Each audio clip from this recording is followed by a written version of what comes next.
Hello guys and welcome to the week number 3 of our class. Hope everything has been good for you. I know this has been a difficult time for everyone.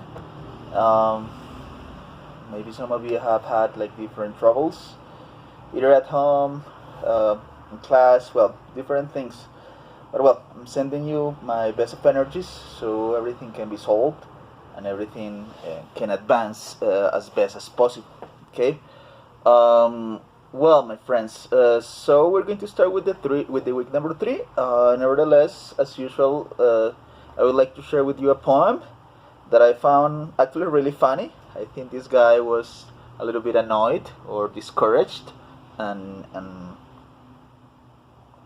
wrote this little piece with a little bit of vengeance in his heart. But every time I read it, it's funny for me. I don't know why. So this is called. Oh well, this is by Ernesto Cardenal, who is a poet who was born in Nicaragua. This is called Te doy, Claudia, estos versos.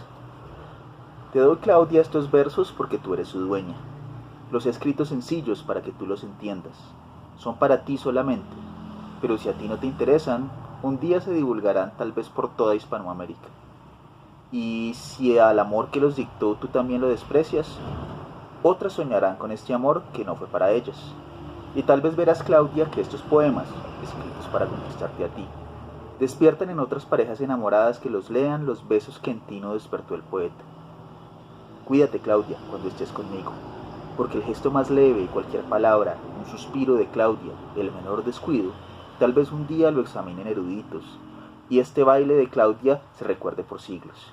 Claudia, ya te lo aviso. Otros podrán ganar mucho dinero, pero yo he sacrificado ese dinero por escribirte estos cantos a ti, o a otra que cantaré en vez de ti, o a nadie. Al perderte yo a ti, tú y yo hemos perdido. Yo porque tú eras lo que yo más amaba, y tú porque yo era el que te amaba más. Pero de nosotros dos tú pierdes más que yo, porque yo podré amar a otras como te amaba a ti, pero a ti no te amarán como te amaba yo. Muchachas que algún día leáis emocionadas estos versos y soñéis con un poeta, sabed que yo lo hice para una como vosotras y que fue en vano. Esta será mi venganza, que un día llegue a tus manos el libro de un poeta famoso y leas estas líneas que el autor escribió para ti y tú no lo sepas. And well, yeah, eventually he got famous. He's one of the most famous poets in Nicaragua, and being a famous poet is not a lot, yes. But anyways, I mean, I find it funny that eventually this prophecy of this guy somehow was, accomplished or somehow true. Okay, guys. So we're going to continue with our topics, the discussions that we were having. In the previous sessions, we discussed many different things about the oral discourse, different modalities, different ways in which it could be classified, and well, we created a couple of exercises related to that, to orality. Now, we're going to start today something that is actually quite short, at least in the first part. And it's the written discourse that is somehow the complement or let's say the counterpart, it really depends on how you see it, of orality. Yes, remember that we have manifestations of orality in writing as well, right? Like we discussed about that in the previous lessons. So it's likely that we also have intermissions or somehow interceptions of orality in written or writing in orality in writing or writing in orality. Okay, so if you can be so kind and go to the slide number 33, in which we are going to find a little quote of Toussaint about writing, right? So let me write this for you. I don't normally read the slides, so I'll do just for the first, let's say, covering of the text, and then we will discuss a little bit each component. It says, with writing efficient and ambivalent instrument, wars have been declared and peace treaties signed. Right. So it is important this determination over here. It is efficient and ambivalent. Yes. To some sort of classify this writing tool as efficient, so something very good, something that accomplishes its purpose, that has a mission or an utility that, according to his criteria, is fulfilled. But then it is also ambivalent. Yes, and I want you to think about that word. Yes, ambivalent means that has two meanings, or is valid both ways, or in both purposes. These purposes, or such purposes, being usually contradictory, right? So it is an instrument that is ambivalent and efficient, no? And he gives us an example right away. It says, wars have been declared and peace treaties signed. With a contract, with writing, with a signature, definitely there have been a lot of war declarations, like one country declaring war to another for whatever geographical, political, religious reasons, but also with the same instrument that is writing, many treaties, many agreements have put an end to war as well, right? Opportunistic pseudo-theories have promulgated, and the great discoveries of honest thought have been fixed, right?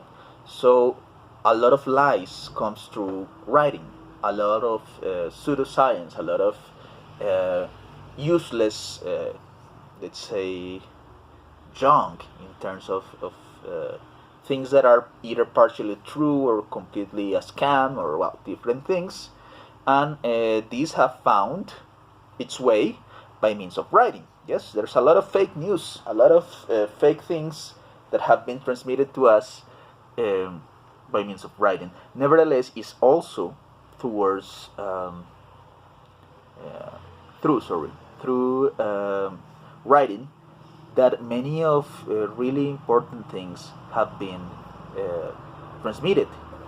Scientific papers, lectures, books, novels, texts, tales, research, for a lot of different things that has been possible, or have been possible thanks to the use of writing.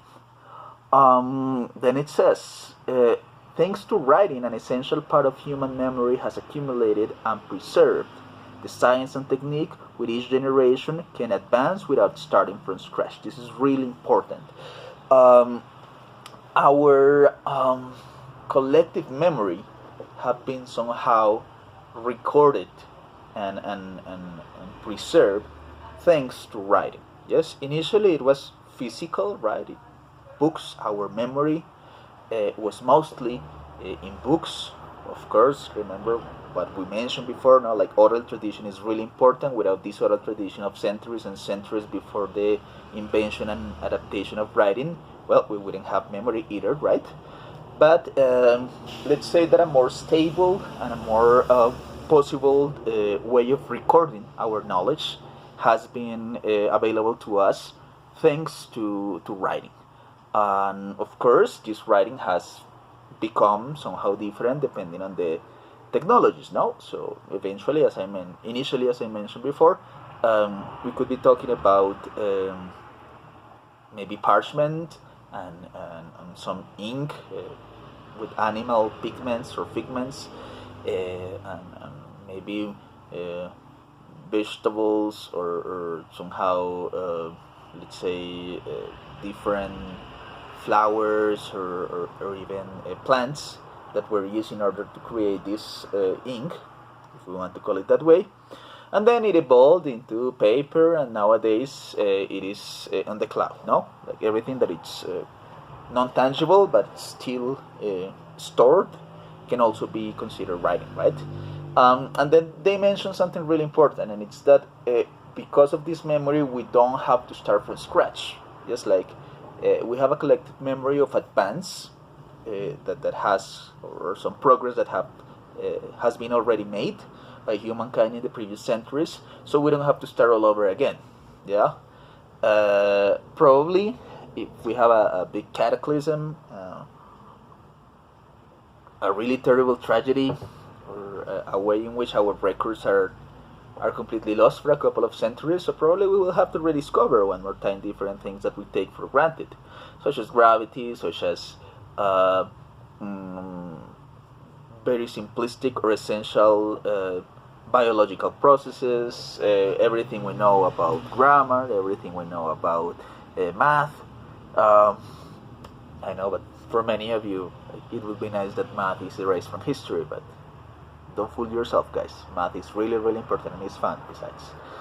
Anyways, so this helps us to stop, let's say, to avoid, starting from scratch, starting from zero, and that's fine. But also, remember, we're talking about an ambivalent phenomenon, so it's very likely that many of the memories that we have are incorrect, are written by the victor, are written by somebody who doesn't necessarily have our best interest in mind. Maybe there are very relevant events in history that have been changed or hidden somehow. So you see, writing also helps distorting and twisting history. And then we have a final part in here that says the stories that tie us to our roots, and very especially those excellent works, may be generously gratuitous, that are literary works, the aesthetic elaborations of language, and the creation of possible words. So in the end, this guy talks about literature itself, the works of fiction, that he mentions that maybe they are gratuitous, right? That they don't have really a purpose, like in the immediate sense. No, like what is literature good for? What is the purpose of it besides entertaining? Well, that is a long discussion. Maybe we can have one of those on 10th semester if I'm still alive and your teacher, at that time. But well, let's say that even though if we mention that doesn't fulfill an immediate essential role, well, he exalts literature and works of fiction, no? So basically he compiles all this information in order to provide like these two sides of the importance of writing and the positive and negative aspects that it may have, and how essential it is, but how at the same time, if wrongly managed, could sort of end up into being a nuisance, a problem, or somehow being conflictive, right? But also think about that. It's there are certain things that we take for granted on our everyday life, but we don't normally assign the importance that actually they have. Well, let's go into the next slide. If we go to the slide number 34, we will see some of the characteristics that the written modality has. And I am going to ask you to compare, right? If you want to maybe pause the video right here a moment and then compare it with the modality, let's say the variables of the written modality, of the oral modality, and see some differences and similarities, right? So first of all, we are going to have that the written modality is manual and or mechanical, okay? Why is it manual? Because usually we have these, let's say, natural limbs that were given to us, and it is with our hands and fingers that we are normally able to write. Yes, either if we take a pencil, that is a mechanical way. Yes, so it has some graphite in it and wood, and it is like a cylinder, and that is technology. Yes, even if we normally associate technology these days with something electronic and something that is tactile, or well, actually pencil is also tactile. Yes, But my meaning over here, what I try to say is that it's normally our hands and fingers that conjoined with some other instruments in order to produce writing. Pencils, pens, keyboards, tactile screens, well, all of that, right? So that's normally manual or mechanical. Now, if we go into the mechanical part, you know that we have had a lot of different technologies or machines that help us write throughout history. As I mentioned before, we talk about the ink, the feathers, and then we have the printing press, and then we had the typewriter, the computers, the cell phones, I don't know, stamps, letters of all different kinds, and all these different things, right? So, well, that is the most, let's say, relevant part in terms of manual or this manual component combined with the mechanical component. Now, questions. Remember that I asked you some difficult questions in the oral part about sign language, about some other things. Hope you have thought about that, right? If you haven't, well, think again, because I'm going to ask you some more questions. I mentioned over here that it is manual, right? So a person without hands, because of genetic reasons or because of an accident, so we cannot say that that person cannot write. Well, you have seen that there are like different adaptations, such as mechanical helps, artificial hands or fingers, or even complete arms. There are people who sort of use their mouth. Yes, they have developed the ability to put a pencil in their mouths and write with that, and even paint or do some other different things that are even more advanced or difficult than writing. No, what about those people who write with their feet? Yes, have you seen them? Like, they are able to do that, and again, they play the guitar, they take care of the babies, well, different things, right? So think about it. Is that still written modality? Yes, no, maybe. Think about it. Okay. Well, second component. It says communication has place in absentia, right?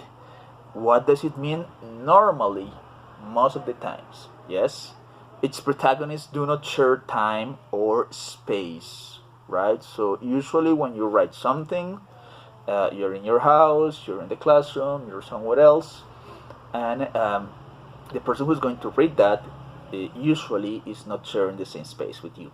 Yes, it's not sharing the same time. Well, it happens sometimes in the classroom. You know, I assign some sort of writing exercise, and then I may be sharing certain things. Yes, but by the time that I read it, even if it's in the same space of the classroom, you have already finished writing, right? Hopefully. So even in that very immediate space, things are not simultaneous, not normally, right? And well, that was just, you know, probably the closest example. What about when you write a letter to a person, when you write an email, when you write a book, so you spend months and months and months and sometimes years before the final reader reads the product? What about people who wrote something and then they died? Yes, and we still continue reading what they wrote. Yes, so if we read anything by Hemingway or by Shakespeare or by Dickens or by Garcia Marquez or by any of the famous writers, even if they are from fiction, or if we're talking about I don't know, something a little bit more theoretical. So if we think about Freire, we think about Piaget, or about Freud, right? So all of that is in absentia, right? It was written at some different moment and space that the one in which, let's say, the final reader is going to be able to access that written modality, right? Now, again, another difficult question. So what I'm doing right now, it's written modality, because I am doing it in a different space. I am in Bogota right now, and I am doing it in a different time. Probably you will see this in I don't know, 3 days, 4 days, whenever we return from this permanent assembly. So the fact that I am doing this turns my discourse into written, or it is still oral, sorry, or what is it? Okay, I asked a similar question with this similar question to this in the previous video about orality, right? Because I said that orality is usually simultaneous. So think about it. We have already like 4 questions that are pretty important. Hopefully you have an answer for them. I will ask again in a more formal way in an assignment. So think about those. Okay. Now finally it says that being a deferred interaction. Defer means diferido, right? So let's say not happening at the same time. Let's go back to the second characteristics. So as it is not happening at the same time, the text must have enough instructions to be interpreted, right? And this is fundamental, guys. Fundamental. And I cannot like highlight this enough. And I think that especially in the modality that we are working right now, this mediated by information technologies, this turns even more important than it usually is. I am really annoying for many different reasons, but one of them is the fact of always telling you that the text must defend itself. Okay, so if I have an evaluation, or if you write a text or an essay or something like that, and then I don't understand something, and then I require of your explanation, of your oral explanation, in order to understand it or to get it, so the text is not well written. Okay, that's period. The text must defend itself. The text shouldn't require any additional intervention, any additional information. If the text is successful and independent enough, it is supposed to have this, let's say, independent qualities, and that's something really, really important for you to take into account. So every time that you're going to write something for me, for the class, for anybody else, for any other class, specifically if you're talking about academic text, well guys, always think about that. Is my reader going to understand everything I want to say? I am taking for granted certain things and assuming that he will understand, but then in the end probably he won't.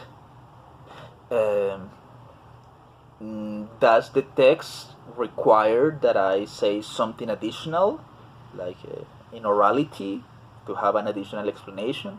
If the answer to that is yes, so rewrite it, okay? Or maybe your text is not directed to the adequate reader, right? Sometimes in certain texts you expect a lot of your reader, and that's fine, yes, because it means that you are writing for very cultured people, for very cultured readers, or for readers who have these really excellent somehow instinct or interpretation skill, and that will be fine, yes. But if that is not the kind of reader you're expecting, probably you need to clarify it a little bit better, right? So hopefully I cannot like highlight that enough. It's something really, really important in terms of the written modality, okay? Well, here we come with our first assignment for this week. So if you take a look at the 35, you are going to find some instructions over there.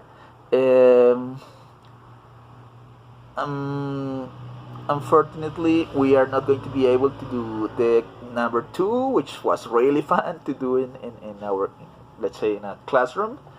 But well, because of privacy things, it's impossible to do that right now. Hopefully, we come back to the classroom at some point. We can do this because it's really fun. It's simple but fun. Anyway, so we're going to skip the number 2. Let's forget about that. Better for you, no? And then we have 3 exercises that we have to do. So the first one is this one. Write a note to your mother mentioning you're not coming home tonight. So imagine that this curfew is not on on exercise anymore, and you're going partying or doing whatever you want, but then you're not going to crash home tonight. Okay, so you're going to leave this note to your mom in order to, I don't know, post it on the fridge or something like that, and you're going to let her know that. Remember to adequate your language to, I mean, it's your mother, right? So try to use the natural discourse that you would use in order to do this, right? Then if we go to the next one, it says the front door of your house has a little trick to be open, so it requires to do a little movement, a little push or something like that, because it's tricky, right? So write a note to your cousin who is staying today, explaining how to open. Make sure you are clear but brief. Your neighborhood is dangerous. Okay, so if maybe there's a guy for half an hour over there in front of the door, you know, your neighborhood is a little bit dangerous, so it couldn't be like the best ideas to spend a long time. So try to be brief, but effective enough so your cousin can enter the house. 3 sentences maximums as well. Okay, remember that this is a note. Again, maybe a text message or a little written note, a paper one. Well, finally, somebody texts you to invite you to the movies. You really want to go, but you do not want her to get the wrong ideas. Reply yes, but make sure that he or she understands that it is a friend thing, nothing else, capital letters. So don't get this guy or girl the wrong ideas. You sure want to go to the movies because you like movies, and maybe there's a movie that you really want to see. But you don't want him or her to get the wrong ideas. You don't want him to have his expectations high. So do that. You're going to reply yes, you're going to accept the invitation, but you're going to make it clear, crystal clear, that you don't want anything else with this guy or girl. Okay? So that is the exercise that we're going to do. That is going to be the assignment number 1. I am going to allow you to do this in groups of maximum 3 people. You already know the drill, so if you want to do it that way, everyone must individually upload the same document, and basically that's it. If you want to do it in couples, 2 people, or definitely want to do it individually, you can do it as well. So that's really up to you. Okay, so that was it for the first part of writing. In the next slide, we're going to, in the next video, sorry, we're going to discuss a little bit about the uses of writing, something really short, and then we were going to start discussing or covering a topic that is really important, that is, I would say, the initial part of the course was sort of an introduction. So over here we're going to really start with the modalities of discourse organization. There are the different ways in which we are going to use discourse, and that is going to remind you of certain things that I told you in compositions for the ones that were with me back then. Okay, so thank you very much, and see you then in the next video. Thanks a lot. Bye bye.